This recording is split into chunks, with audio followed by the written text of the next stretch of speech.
sa round 1 questions ng iba pa nating mga housemates. Robbie? Okay. Darla?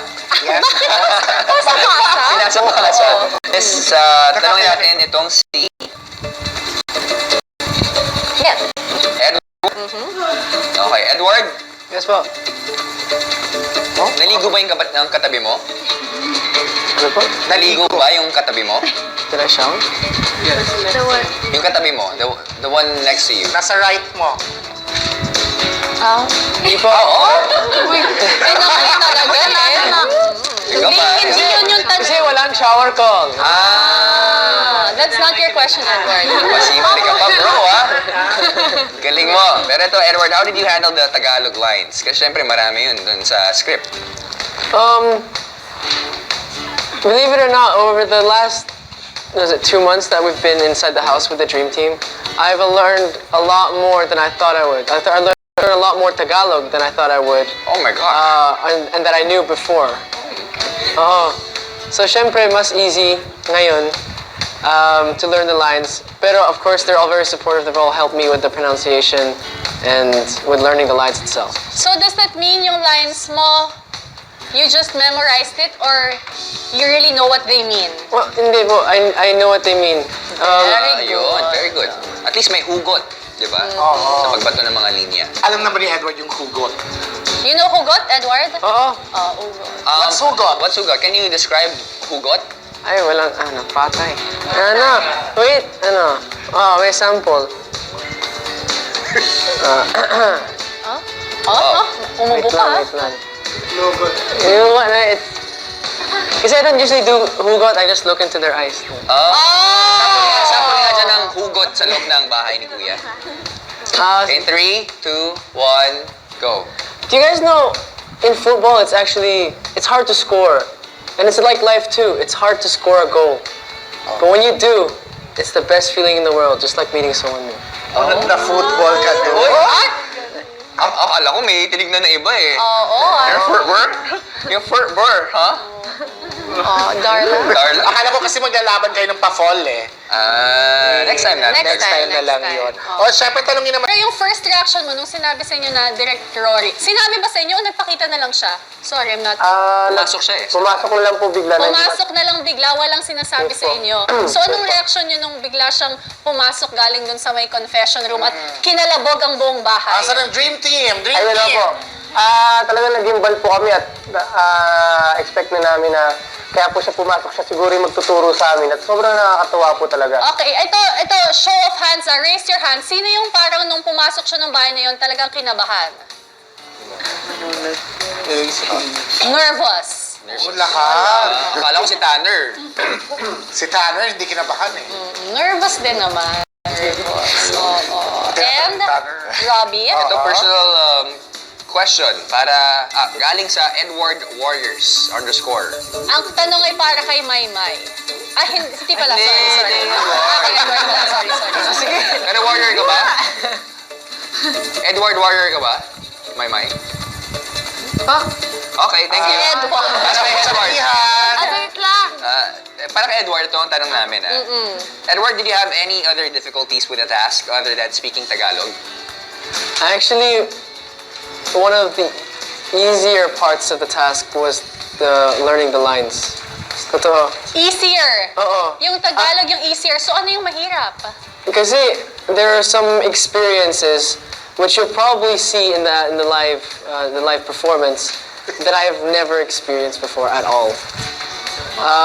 And one of the harder parts was to learn from the others and from Direk how to act it, how to say my lines there.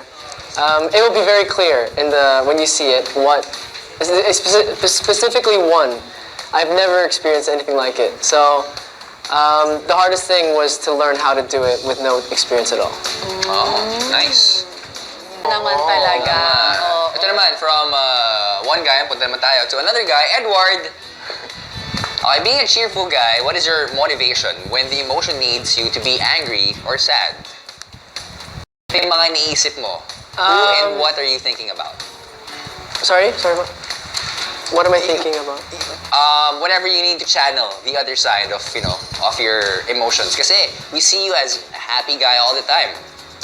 Paano mo tinitrigger, paano mo kinukuha yung sadness and yung pagkagalit, Your motivation. motivation mo? I learned from the very first time of acting, straight off, the way to get the emotion out, whatever emotion, is to relate it to different experiences you had. One of my teachers at school said to me, the best actors are usually the most sad actors. Because they've experienced the most, they know how the world is, diba? So, it's harder for people who are not so experienced or the younger actors because they might not have had as many experiences. So for me, if I have to be, like you said, angry or sad, anger, for me, it doesn't always come naturally. There have been very few experiences in my life where I've really exploded. But for sadness,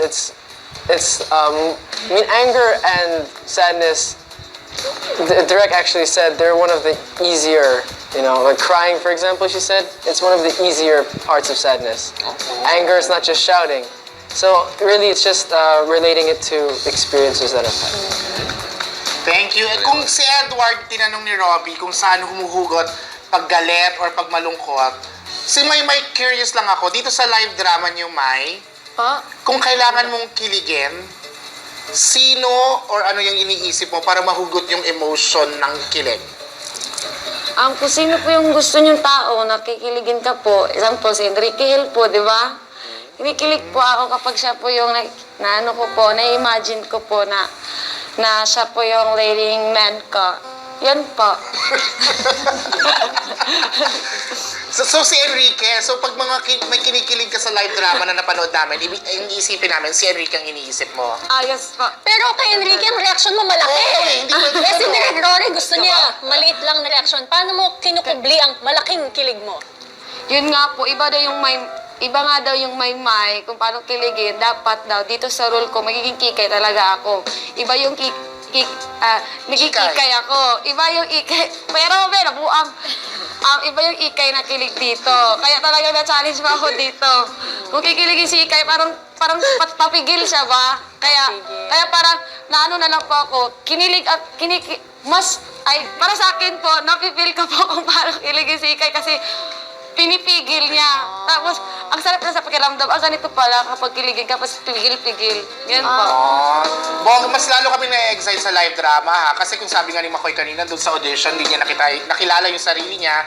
So, May, at saka sa inyong lahat, so sa live drama, dapat hindi namin makita kayo. Dapat yung characters na makita namin. For sure! Housemates, na-survive niyo ang 2 rounds of questioning. Congratulations! And sino sa inyo ang gustong imbitahan ang lahat ng nanonood sa inyong live drama? Go ahead. Ini-invite namin lahat ng mga kapamilya na abangan yung aming live performance mismo dahil live drama yung gagawin namin at talagang maraming makaka-relate dito dahil love story talaga to. Ayun po, ito po yung parang first time na mangyari po siguro sa television na pati sa PBB po. Kaya sana panoorin po at abangan niyo po. Soon na siya nationwide Tanner? Soon nationwide. Tanner, would you like to invite the viewers? Siyempre. Come watch us. Tagalog? Tagalog? Okay, I'll try. Thank you for trying. For me. Iniimita kapag kayo lahat panahon manood ng aming live drama. Bonggang-bongga siya. Bonggang-bongga siya. Mula naman sa teens, sino mag-i-invite mula sa ating teens? Nagkahiyaan pa kayong 4. Si Fenech? Wala siya. Si Christine. Wala din pala si Christine. Alright guys, we're inviting all of you to watch our live drama. You are guaranteed to be kilig, to be laughing, and to be happy at the end of it. So you won't be regretting it. I promise you that. Tutukan ang live drama, syempre starring our Dream Team housemates under the direction of the one and only Rory B. Quintos. Dream Team, good luck!